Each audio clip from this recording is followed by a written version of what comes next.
Russia announces an expansion of the ceasefire to last until May 10th, as Zelensky once again reiterates the irony of Russia calling for a ceasefire for its military parade to commemorate Victory Day celebrations.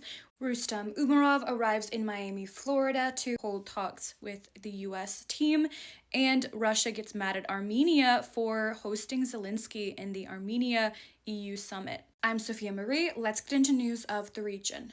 Okay, so today, Russia's defense ministry announced an expanded ceasefire from midnight May 8th to last until May 10th. Now, Zelensky again highlighted the irony of the Russian declared ceasefire in his nightly video address tonight, saying that Moscow wanted to, quote, hold their parade, to go out onto the square safely for an hour once a year, and then continue killing our people, and waging war. He continued, quote, the Russians are already talking about strikes after May 9th. Strange and certainly inappropriate of the Russian leadership.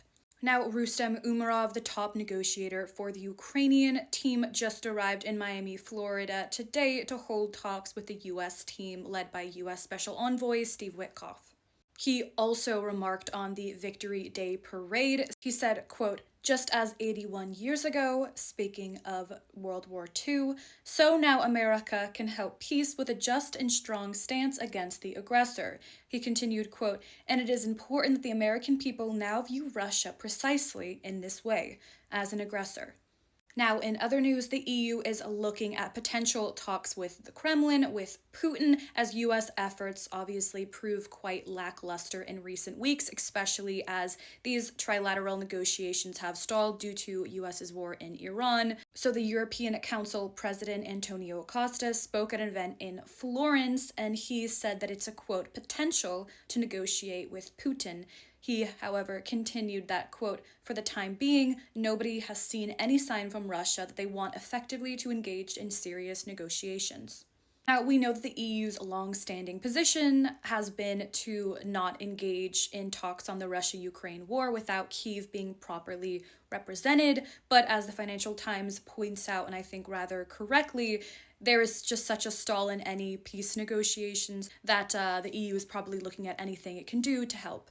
Now, Antonio Costa added that Zelensky at the summit in Cyprus last month in April invited the EU to be, quote, prepared to contribute positively for negotiation. And I think that this proves Costa's obviously wanting to demonstrate that this decision for the EU to potentially talk with Russia, with Putin directly, is supported by Ukraine.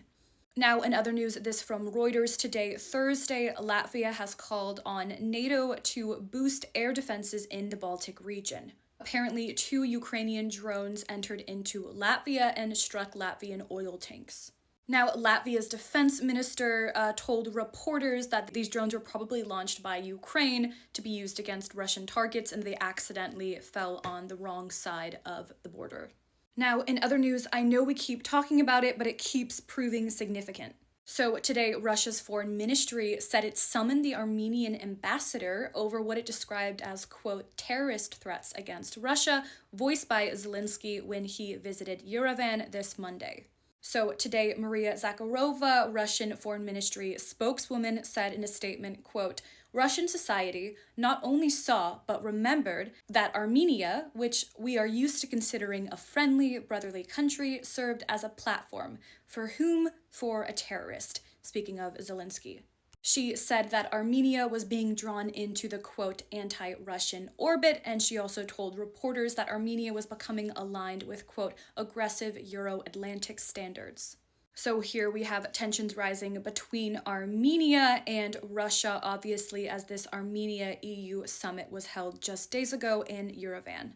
That's it for news today. Please make sure to like and follow and even repost. I'd love to gain more followers and keep providing this really important, necessary, and timely news to you guys every single day. Have a great day.